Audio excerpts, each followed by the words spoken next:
2003 की बात है। हमारे एक सब्सक्राइबर तपोस भाई के पिताजी वेस्ट बंगाल के कोल फील्ड में काम करते थे, मतलब कोयले की खदान में। अब तपोस के अलावा फैमिली में उनके माता पिता और 3 बड़ी बहनें भी थीं। एक दफा तपोस के पिताजी वही कोल फील्ड के अंदर ड्यूटी करने गए थे। तपोस अपने बाकी फैमिली मेंबर्स के साथ घर पर ही थे।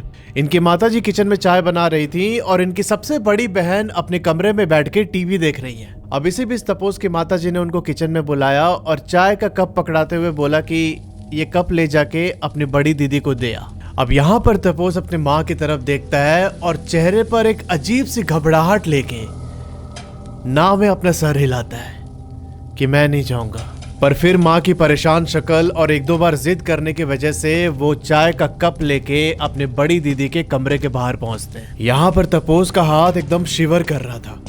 जब उसने दूसरे हाथ से दीदी के कमरे का गेट खोला तो देखा कि भाई उनकी दीदी ना अपने बेड पर दोनों पैर फोल्ड करके बैठी है। उनके सर का बाल सामने चेहरे पर आ रहा था, जिसने उनके चेहरे का लगभग 90% हिस्सा कवर कर रखा है। तपोस यहाँ एकदम डरते हुए दीदी के पास पहुंचते हैं और बोलते हैं कि दीदी मैं चाय लेके आऊं तुम्हारे लिए।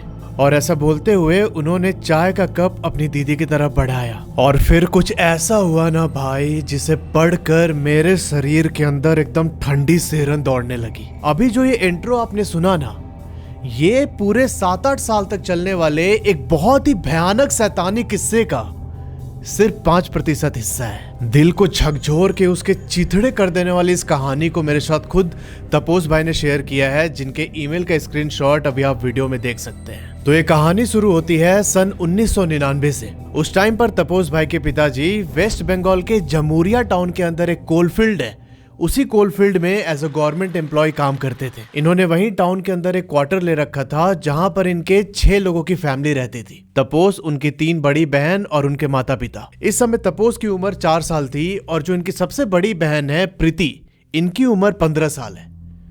और ये सारी कहानी प्रीति के अराउंड ही रिवॉल्व करती है। अब इनकी लाइफ यहाँ पर एकदम नॉर्मल चल रही थी, पर फिर एक रात प्रीति सोई और जब सो के उठी अगले दिन, तब उसे बहुत तेज बुखार चढ़ चुका था। अब इनके घर वालों को लगा कि शायद ये कोई मामूली सा बुखार होगा। इन्होंने प्रीति को ले जाके डॉक्टर से दिखाया। डॉक्टर ने कुछ दवाई लिखी और वो दवाई लेके ये लोग घर आ गए। प्रीति ने 2 दिन दवाई खाई पर कोई असर नहीं हुआ। इनका बुखार लगातार बढ़ते जा रहा था। फिर उनके घर वाले प्रीति को एक बड़े हॉस्पिटल में लेके गए और वहां डॉक्टर ने बोला कि प्रीति को एडमिट करना पड़ेगा। अगले 7 दिन तक प्रीति हॉस्पिटल में एडमिट रही, पर तब भी उनके तबीयत में कोई सुधार नहीं आया। जब इनके घर वालों ने ये चीज नोटिस किया कि भाई फालतू में हम यहाँ पे पैसा दे रहे हैं, तब ये लोग प्रीति को हॉस्पिटल से डिस्चार्ज करा के वापस घर लेके आ जाते हैं। अब प्रीति की मम्मी यहाँ बहुत परेशान हो गई।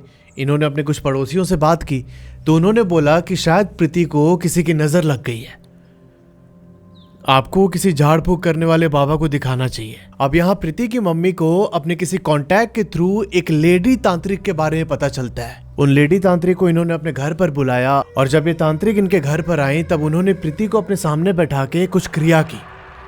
क्रिया करने के बाद वो पूरे घर में घूमती है और फिर वापस आके बोलती है कि मैंने अब यहाँ पर सब कुछ ठीक कर दिया है, अब आपकी बेटी को कोई भी प्रॉब्लम नहीं आएगी। पर घर से वापस जाने से पहले उन्होंने एक और बात बोली। वो बोलती हैं कि मैंने यहाँ सब कुछ ठीक तो कर दिया है, पर अगले 1 सप्ताह तक आपकी बेटी को 3 देवता दिखाई देंगे।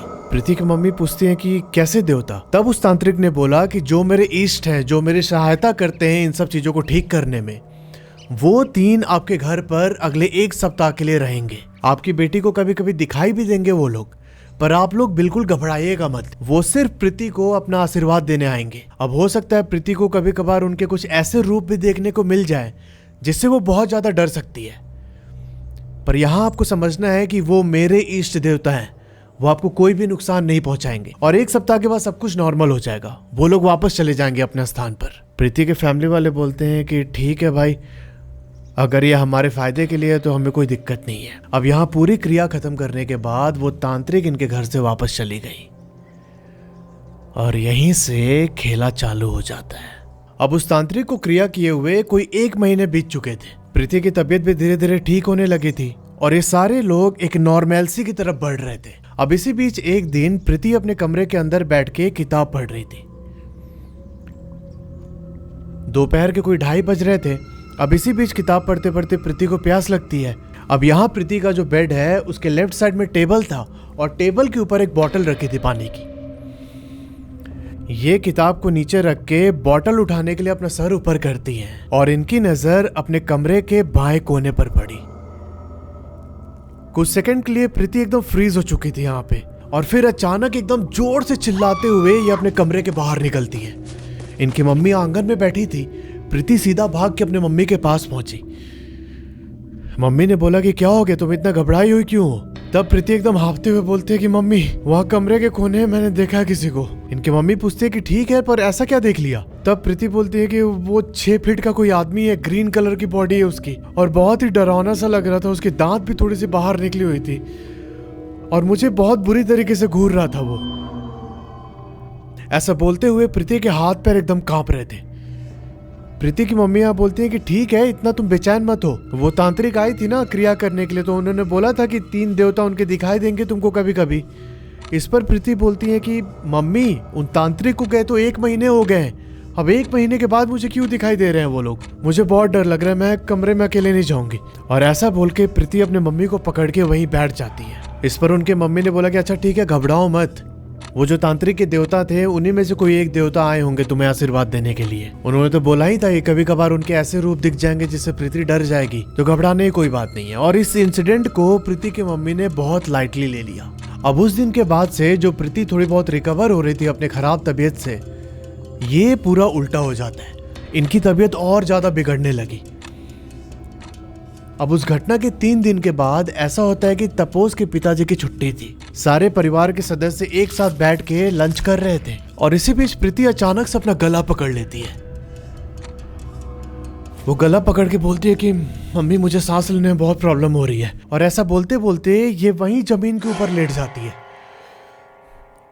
तपोस बताते हैं कि भैया, मेरी दीदी ऐसा रिएक्ट कर रही थी जैसे उन्हें ना कोई चोक कर रहा हो, उनके गले को एकदम जोर से प्रेस करके, और बार बार वो अपना छाती ऊपर कर रही थी। ऐसा एहसास हो रहा था कि दीदी को सांस लेने में बहुत ज्यादा दिक्कत हो रही है और कोई बहुत भारी चीज किसी ने दीदी के छाती पर रख दिया हो। दीदी की ये हालत देख के मम्मी एकदम चिल्लाने लगी और उनके चिल्लाने की आवाज सुन के जो क्वार्टर के आसपास रहने वाले लोग थे वो सब भी हमारे घर पहुंच जाते हैं। अब सबने अपनी आंखों से देखा कि मेरी दीदी ऐसा रिएक्ट कर रही है ना कि जैसे उनके हाथ को किसी ने बांध दिया हो और वो छुड़ाने की पूरी कोशिश कर रही है पर छुड़ा नहीं पा रही थी। उनको सांस लेने में बहुत ज्यादा तकलीफ होने लगी। एक एक सांस लेने के लिए जैसे उनको जंग लड़नी पड़ रही हो। अच्छा, एक चीज समझना कि जहां तपोस रहता था वहीं से 600 मीटर की दूरी पर इनके चाचा जी का भी घर था। जो तपोस के पड़ोसी थे उन्होंने इनके पापा को बोला कि एक काम कीजिए, वो चाचा के घर लेके चले जाइए प्रीति को। वहीं पास में एक मस्जिद है, मस्जिद के अंदर एक मौलवी ऐसे झाड़ फूक करता है। ऐसा लग रहा है कि कोई बाहरी शक्ति प्रीति को अपने कब्जा में ले रही है, अब जल्दी लेके जाइए इसको। तभी सारे लोग आनन फानन में प्रीति को उठा के तपोस के चाचा जी के घर ले जाते हैं। ये सब लोग प्रीति को ले जाके एक चौकी पर बैठाते हैं और फिर इनके चाचा जी ने उस मौलवी को कॉल किया। जैसे वो मौलवी इनके घर के अंदर एंटर हुआ ना, प्रीति अपना गर्दन ऐसे 45 डिग्री पर ट्विस्ट कर लेती है और ऐसे ट्विस्ट करके मौलवी की ओर देखते हुए बोलती है कि तू इसे बचाएगा? तेरे में इतनी ताकत आ गई है क्या? तू जानता भी है कि हम कितने हैं? अब यहां प्रीति की बातों को इग्नोर करते हुए मौलवी सीधा उसके पास पहुंचता है और जैसे ही मौलवी प्रीति के करीब गया ना, भाई प्रीति उस 85 किलो के मौलवी को गले से पकड़ के ऊपर उठा देती है।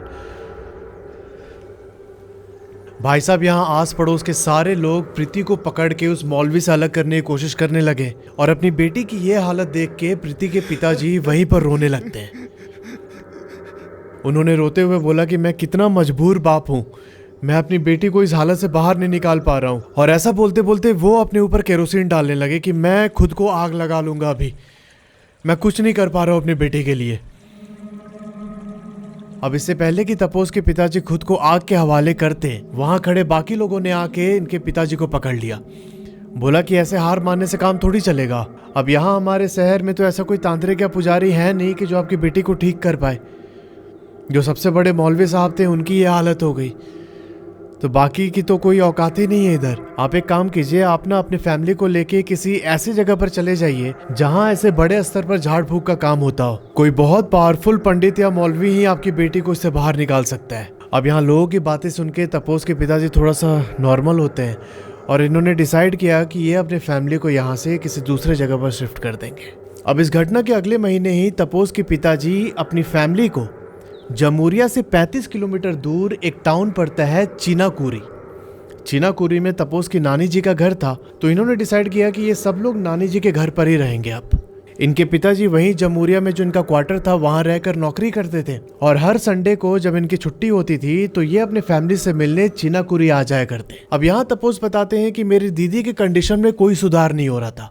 हफ्ते के 2 से 3 दिन वो ऐसे ही करती जैसे उनको सांस लेने में दिक्कत हो रहा हो। चीखती थी, चिल्लाती थी और कभी कभी अपना सर लेके दीवार में मारने लगती थी। स्कूल में भी कई बार ये अपने दोनों हाथों से अपने गले को दबा लेती और वहाँ चलती क्लास में अपनी बॉडी को हिलाते हुए बहुत जोर जोर से चीखने लगती। कई बार हालत इतनी ज़्यादा ख़राब हो जाती थी कि जो स्कूल के टीचर थे वो मेरी दीदी को वापस घर छोड़ने आते थे। क्लासरूम के अंदर दीदी जिस बेंच पे बैठती थी उस बेंच पे कोई और दूसरा स्टूडेंट नहीं बैठता था। सब मेरी दीदी से बहुत ज़्यादा डरने लगे थे। एक भी फ्रेंड उनका नहीं बना स्कूल में। अब इसी बीच एक दिन जब क्लास चल रही थी तो क्लास की एक लड़की को टॉयलेट लगा। उसने मैडम से पूछा टॉयलेट जाने के लिए, तो मैडम ने परमिशन दे दी।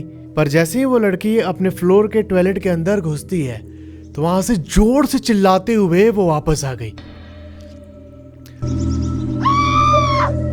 वापस आके उसने मैडम को बताया कि मैडम टॉयलेट में ना प्रीति खड़ी थी और वो मुझे देख के बहुत अजीब तरीके से हंस रही थी।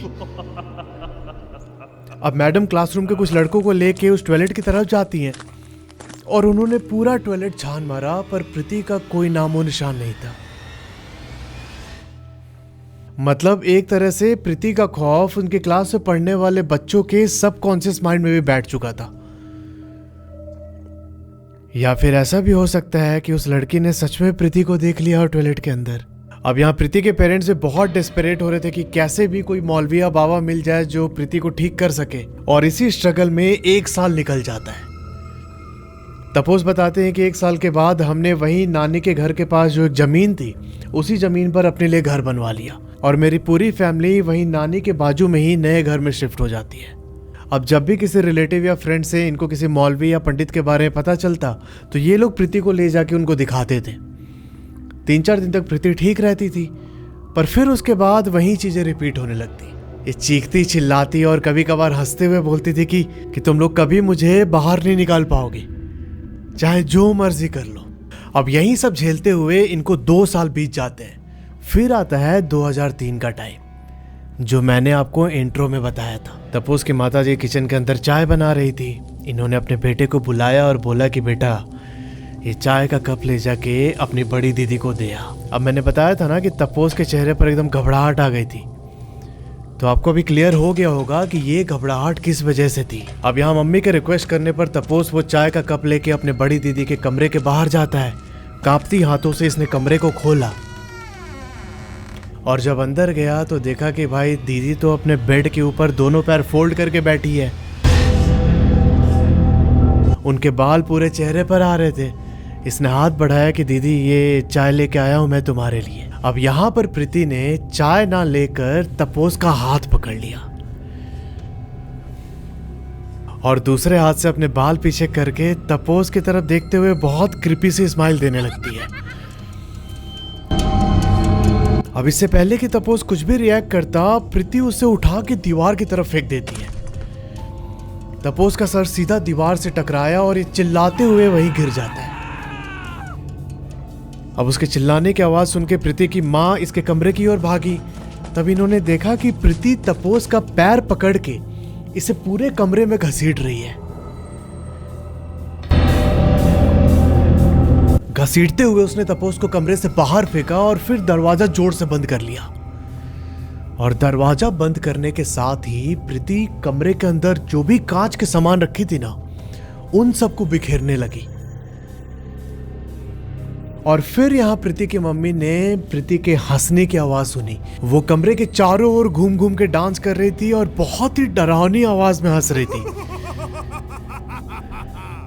अब ये सब नजारा देख के प्रीति की मम्मी चिल्लाने लगती है जोर जोर से, और इनके चिल्लाने की आवाज सुन के आसपास के सारे पड़ोसी घर के अंदर आ गए।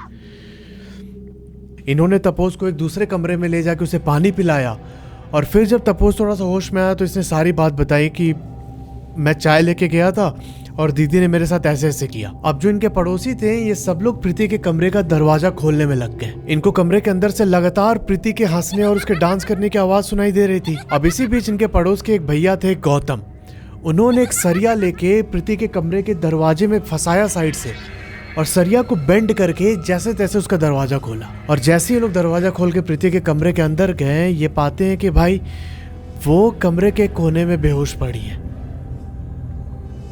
पर अभी तो वो डांस कर रही थी ना। अचानक कमरा खुलते वो बेहोश कैसे हो गई। फिर जब ये लोग प्रीति को उठाने गए तो इन्होंने पाया कि भाई उसके पूरे पैर में कांच घुसे हुए हैं, पैर से ब्लीडिंग हो रही थी बहुत बुरी तरीके से।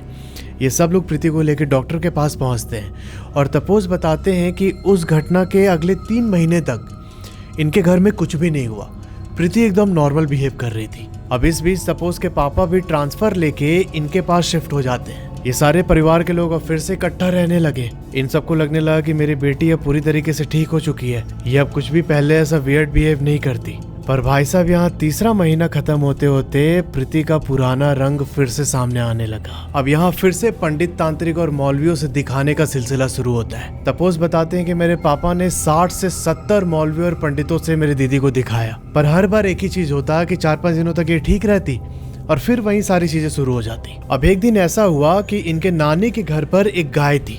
अब अक्सर ऐसा होता कि प्रीति वहां जाके उस गाय को घूरने लगती। एक दिन जब वो उस गाय को घूर रही थी तो तपोस की जो बाकी 2 बहनें थी वो बोलती हैं कि दीदी तुम इस गाय को ऐसे क्यों घूरती हो। और ये लाइन सुनते ही प्रीति बहुत जोर जोर से हंसने लगी और हंसते हुए बोलती है कि मैं इस गाय को 3 दिन के अंदर मार दूंगी। और ठीक ऐसे ही होता है। अगले 3 दिन में गाय की तबीयत बहुत ज्यादा बिगड़ गई और उसकी डेथ हो जाती है। अब ये नजारा देख के प्रीति के परिवार वाले बहुत डर जाते हैं। इसी बीच पड़ोस में इनके एक मामा रहते थे जिनका नाम था राजेश। राजेश मामा ने बोला कि तुम लोगों ने इतने सारे पंडित, तांत्रिक, मौलवी सबको दिखा लिया है, पर जो बिल्कुल हमारे पड़ोस में है उनके पास तो तुम गए नहीं एक बार भी। एक बार जाके तो देखो। अब यहाँ हुआ ये था कि उस मौलवी को लेके ये लोग बहुत ज्यादा सीरियस नहीं थे, क्योंकि ये ऐसे झाड़ फूक वाले काम बहुत बड़े स्तर पर नहीं करता था। ये वही बात हो गई घर की मुर्गी दाल बराबर। प्रीति के पापा ने यही सोचा था कि अब मैंने इतने सारे मौलवी, पंडित, तांत्रिक सबको दिखा लिया, ये लोग तो कुछ कर नहीं पाए तो इसकी क्या ही औकात है।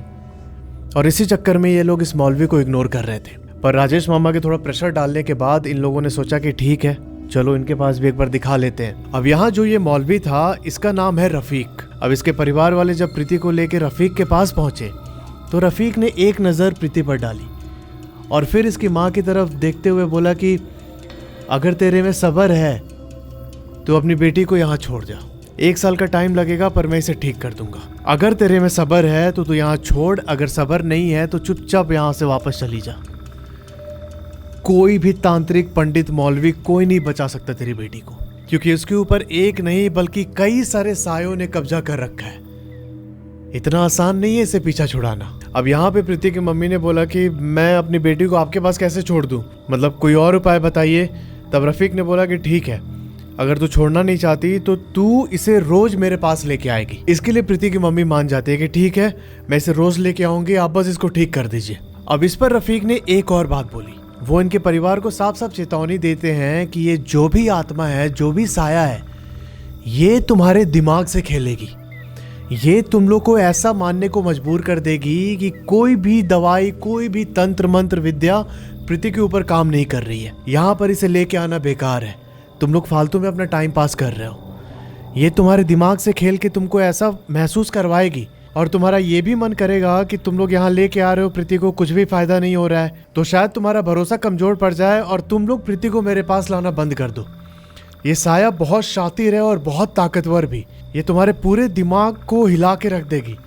पर कुछ भी हो जाए, तुम्हें चाहे कितने दिन तक भी रिजल्ट नहीं दिखाई दे, प्रीति में कोई सुधार नहीं दिखाई दे, पर तुम लोग प्रीति को मेरे पास लाना नहीं छोड़ोगे। अब यहाँ प्रीति की फैमिली इस चीज के लिए मान जाती है कि ठीक है हम प्रीति को आपके पास लाना बंद नहीं करेंगे। रफीक बोलता है कि 1 साल तक, याद रखना 1 साल पूरा देना होगा। इसकी फैमिली हामी भरती है और फिर ये लोग प्रीति को लेके घर वापस आ गए। अगले दिन से हर रोज प्रीति की मम्मी प्रीति को लेके इस मौलवी के पास जाती। मौलवी अपना जो भी क्रिया करना होता वो सब करते थे और ऐसा करते करते 1 महीने का टाइम निकल गया। पर फिर यहाँ वही चीज होता है, प्रीति के परिवार वालों को प्रीति में कोई भी अंतर दिखाई नहीं दिया। मतलब जो 1% सुधार होता है ना, वो भी नहीं दिखा इनको। धीरे धीरे इनके परिवार वालों को लगने लगा कि शायद जो ये मौलवी है रफीक, ये हमसे पैसे ऐंठ रहा है और इसने पहले ही हमारे दिमाग के साथ खेल दिया कि तुम लोग को ऐसा लगेगा कि ये चीज़ काम नहीं कर रही है। तो इनका माइंड थोड़ा सा ऐसे मेकअप होने लगा कि यार रफीक हमें ठग रहा है, और इन्होंने 1 महीने के बाद प्रीति को उसके पास ले जाना बंद कर दिया और यहीं से चीजें और ज्यादा बदतर होने लगी। अब यहाँ से दोबारा अलग अलग पंडित और तांत्रिक से दिखाने का सिलसिला शुरू होता है। तपोस बताते हैं कि भैया ऐसा करते करते 3 साल बीत गया। मेरे पापा ने 10-12 लाख रुपए ऐसे ही पंडित और तांत्रिकों पे खर्च कर दिए, पर कोई भी फायदा नहीं हुआ। अब इसी बीच साल 2006 का टाइम आता है। दिसंबर का महीना था, ठंड लग रही थी तो धूप सेकने के लिए हम तीनों भाई बहन ऊपर छत पर बैठे हुए थे और मेरे मम्मी पापा नीचे वाले कमरे में थे। अब यहाँ जो मेरी मझली दीदी थी ना, उनका नाम है रिंकी। वो प्रीति की ओर देखते हुए बोलती है कि सुन, तू ये सब ड्रामा करती है ना, बस तुझे कुछ दिखाई नहीं देता है ना, कोई भूत कोई आत्मा कुछ नहीं तेरे ऊपर, बस तू मम्मी पापा को परेशान करने के लिए तू ये सब ड्रामा करती है। अब रिंकी की ये बातें सुन के प्रीति की आंखें भर जाती है। रिंकी यहाँ तपोस और अपनी छोटी बहन की तरफ देखती है और फिर ये दोबारा प्रीति से बोलती है कि तू ये ड्रामा ही करती है ना। यहाँ रिंकी का प्लान था कि प्रीति को गुस्सा दिला के कैसे भी वो सारी बातें इससे निकलवा ले कि इसे एग्जैक्टली क्या दिखाई देता है, ये क्यों चिल्लाती है। तो इसने प्रीति को एक तरीके से प्रवोक करने स्टार्ट किया कि तू बस ड्रामा करती है, परेशान करना होता है बस तुझे मम्मी पापा को, तो उनकी हालत नहीं देख रही है, कैसे हम लोग झेल रहे हैं पिछले 5-6 साल से। अब ये सब सुन के धीरे धीरे प्रीति को एकदम गुस्सा आने लगा। वो रिंकी की तरफ उंगली दिखा के बोलती है कि चुप हो जा, अब तुझे सच जानना है ना, सुन मैं बता रही हूँ। जब भी मेरे साथ ऐसा होता है ना, तो एक वाइट कलर की साड़ी पहने हुई आत्मा मेरे पास आ जाती है। वो मेरे छाती पर बैठ के मेरा गला दबाने लगती। अब इसके अलावा एक और आत्मा है जिसकी पूरी बॉडी एकदम ग्रीन है। जब भी वो वाइट साड़ी पहनी हुई आत्मा मेरे छाती पर बैठती है ना, वो ग्रीन बॉडी वाली स्पिरिट मेरे पैर पकड़ लेती और मेरे पैर के तलवे में सुई चुभोती है वो। इन दोनों के अलावा एक काला साया भी मुझे दिखाई देता है जो कि बहुत लंबा है। वो आके मेरे सर के पीछे खड़े होके मेरा सर पकड़ लेता जोर से। मैं कितना भी कोशिश करती अपनी बॉडी को हिला नहीं पाती हूँ। मैं जितनी तेज चिल्लाने की कोशिश करती, वो ग्रीन बॉडी वाली आत्मा और जोर से सुई चुभाता है मेरे पैर में। मैं कोशिश करती हूँ उनसे छुटकारा पाने का, पर कोई फायदा नहीं होता। वो तीनों बहुत पावरफुल है और हर समय मेरे आसपास ही रहते हैं। जो मैं ये सब बता रही हूँ वो देख वहीं तपोस के बगल में बैठ के वो सुन रहा है। ओ भाई, ये लाइन सुनते ही ये दोनों बाकी के भाई बहन कांपने लगे डर के मारे। प्रीति यहाँ बहुत वियर्ड तरीके से हंसते हुए बोलती है कि मुझे अक्सर ना वो मेरे कमरे में या तो बरामदे में या फिर जहाँ हम डाइनिंग हॉल में खाना खा रहे होते हैं, वहाँ एक कोने में खड़े हुए दिखाई देते हैं। तुम लोगों को लगता है ये सब मजाक है? नहीं, मैं कोई नाटक नहीं कर रही हूँ। तुम लोग मेरी हालत नहीं समझ पा रहे हो। वो अभी मुझे घूर रहा है बहुत बुरी तरीके से। अब यहाँ प्रीति का टोन एकदम चेंज होने लगा और उसकी ये हालत देख के इसके दोनों भाई बहन भाग के नीचे जाते हैं अपने मम्मी पापा के पास। वहाँ जाके इन्होंने अपने पेरेंट्स को सारी बात बताई कि ऊपर दीदी हमें ऐसा ऐसा बोल रही है। तब जाके प्रीति की मम्मी को रियलाइज़ हुआ कि भाई रफ़ीक जो ये बोल रहा था कि बहुत सारे आत्माएं इसके ऊपर हावी हो रखी हैं, वो बिल्कुल सही बात है। पहली बार इनको एहसास हुआ कि यार ये एक ऐसा मौलवी मिला है जो एग्जैक्ट बात बता रहा है जैसा मेरी बेटी प्रीति फेस कर रही है। ये अगले ही दिन प्रीति को लेके उस मौलवी रफ़ीक के पास जाती है और जाके सीधा प्रीति को उसके सामने रख दिया। बोला कि आपको 3 साल लगे, 5 साल लगे, 10 साल लगे, जितना भी टाइम लगे मेरी बेटी को बस ठीक कर दीजिए।